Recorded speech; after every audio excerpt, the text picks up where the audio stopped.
16. So Kuala Lumpur is the 16th city I'm living in, and I'll come to that in a little bit. But good evening, everyone. I'm Shivani, and I'm here to talk to you about how going beyond the ordinary often leads you to find joy, but most importantly, fulfillment. So this concept of going beyond the ordinary isn't new or unique. I mean, look at our history as humans, right? The Homo erectus were the oldest and longest lasting human species. And they were the first to traverse great lengths of land and sea and figure out a way to move from Africa over to Indonesia and this part of the world. Then when you look at the Homo sapiens, our species, they also started in Africa, but traveled all over the world and spread. And what was unique about them was their ability to adapt to all the diverse environments that they found and use the resources in a very creative way. So talking about, going beyond the ordinary, I'm reminded of Isaac Newton's statement. It is that I see further because I stand on the shoulders of giants. And that, I think, is very important for us to know. Humans by nature are innately curious, we're innately ambitious. Every generation has dreamed of and changed the look of the world that they've inhabited. So we owe it, of course, to our future generations, but we also owe it to our past generations to really push the boundaries and question the norms. I wanted to talk about my grandparents. So all four of them were refugees. They were survivors of the India-Pakistan partition that happened in 1947. And for me, that the courage they took to traverse their paths, both my grandfathers chose a career in service. My maternal grandfather decided, he was 17 when the partition happened. He decided, okay, I'm going to join a medical school, and then he joined the army. He retired as a brigadier and a surgeon from the Indian Army. My paternal grandfather joined the police force, and for them that was having an impactful life and choosing their own path. But I thank my stars that they chose, the paths they did, because they gave my parents, and of course consequently my sister and I, the chance to have these opportunities and really explore and discover our own paths. So when I think about it, the three things that I find are key to cultivating a mindset of going beyond. The first one, be open to change and willing to adapt. Like I mentioned, this is the 16th city I'm living in. I did not grow up in a military family. My father was a turnaround specialist. So he was asked to go in, make a sick company profitable, and then move to the next location. I continued this journey of traveling also by myself.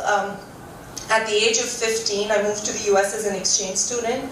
I stayed there with 2 American families in a little town where I was the only person of color. So it was definitely an interesting experience.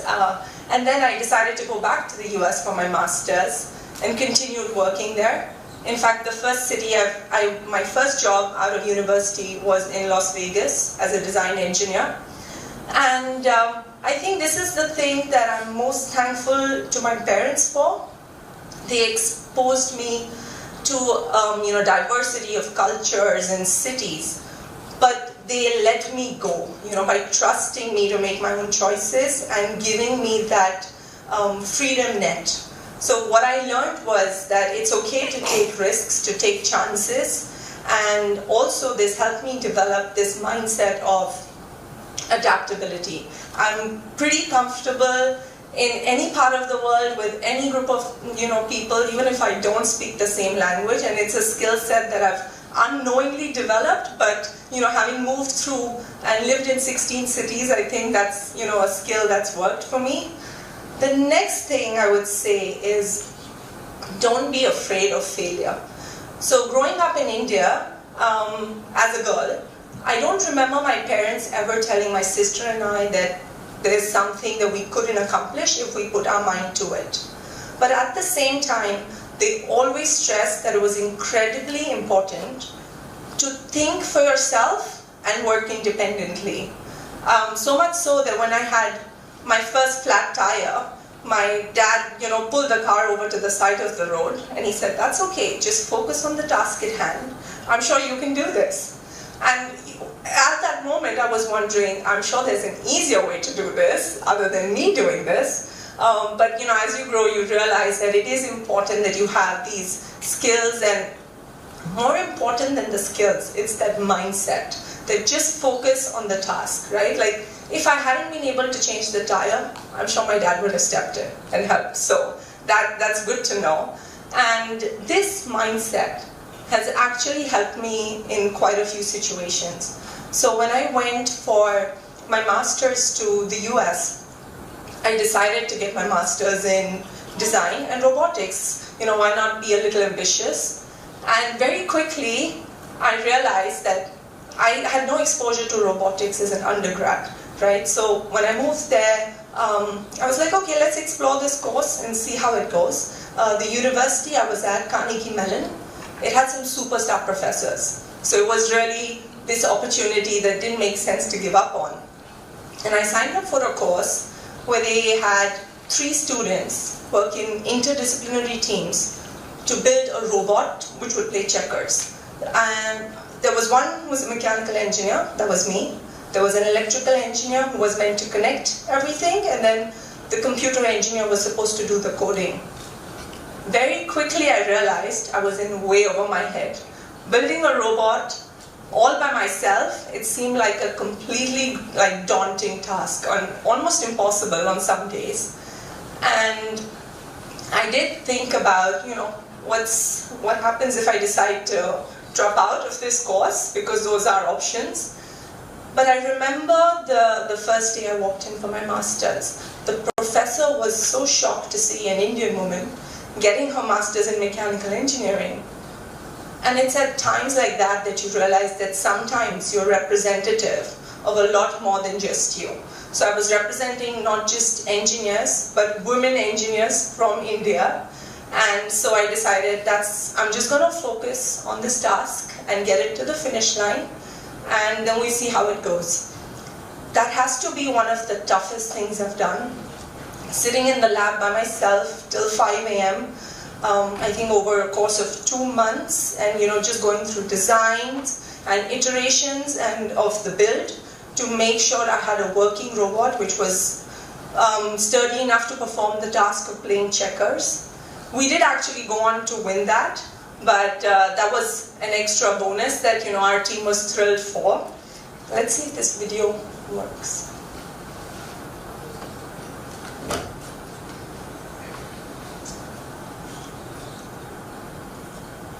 Oh, sorry. That's fine. So it was basically, that was the first robot that I designed. It was 15 years ago. And then that gave me the courage to sign up for another course in robotics, which was the Google Lunar X Prize. So this was a competition to put a lunar robot on the moon. And it turned out to be a life-changing experience for me, because I got to interact with and give a presentation to India's ex-president, which was Dr. Abdul Kalam. So when he was leaving the presentation, he looked at me and he said, we need people like you, come back to India. And that statement had such a huge impact on me, because I realized that whatever I do, I want it to be impactful and have an impact for a positive change on people's lives. I did end up staying in India after that for 10 years. But there he is in the middle, that's Dr. Abdul Kalam. I'm on the side here, but I think because of the light, I can't be seen, but that's fine. And so, this journey basically also taught me the third thing, and which I think is important for cultivating this mindset. And that is, find what you're passionate about. Not everything in life is going to take you closer to where you want to be. Some things help you figure out what you do not want to be doing, and those are equally important. Spending hours by myself in the lab, I very quickly realized that was not a career for me. Some people love doing that research by themselves. I thrive off of collaborating and working with people. And that has actually dictated my career choices after I realized that. I've been extremely lucky, that I've been able to discover my passion as I've moved from one role to the other. As I mentioned, I started as a design engineer in a construction firm in Las Vegas. Then I worked as a project manager for an Indian firm that worked in renewable energy. And then I worked in a German firm in financial roles, building grids and working on smart cities. But what I realized was that sometimes what you want to do and what you're passionate about will not be immediately clear. But as you grow, you discover it and it becomes clearer. So the more you learn about yourself, the more you learn about the world, that's how you really discover what makes you happy and what your purpose is. Moving forward, right? Like, I really loved my work in energy. The part I loved about it was, yes, I'm having an impact, I'm helping build infrastructure, and then I had an aha moment. So my son was 6 at the time, and he was in a Montessori school. And this concept is actually designed for children to better understand our existence as humans and the magnitude of the Earth's existence. But quite simply, I had never heard of it till he told this to me. So what we do is we take the Earth's entire span of existence, which is 4.5 billion years, and we squeeze it into a time scale that's easy for us to understand, which is about 12 hours. So my son came to me and he said, Mama, did you know if we squeeze the Earth's existence into 12 hours, dinosaurs existed for 24 minutes, and humans have existed for 14.5 seconds. And for me, that was just it was just a wow moment that shows us how tiny our impact has been in the history of the Earth's existence. But it also made me realize that I really do hope that the world my son and daughter, inherit is a lot more resilient, sustainable, and inclusive, which is why I decided to switch to work in sustainability in one of the harder to abate sectors. And it has its challenges for sure. But I'd rather be on the side that's finding solutions, because for me, that shows progress to commitment. And I really do think progress is a lot more important than perfection. So in conclusion, I would say, find out what you're passionate about and what excites you the most for the next few years, and start moving in that direction. Just think about opportunities you can seize where you can go beyond the ordinary and push yourselves and challenge yourselves. And it doesn't have to be only in a work or like your student context, right? It could be anything you could pick. For example, this year I decided that I'm going to read books from every book I read has to be from a different country. And it's surprising, but I never did this in the past. And this year I'm on book number 30, but I've read about so many cultures that I knew very little about earlier. And what I'm trying to say is that it's important you challenge yourself to grow, because when you decide to go beyond the ordinary, the extraordinary often takes care of itself. Thank you so much for giving me the time and space today to share my journey. Thank you.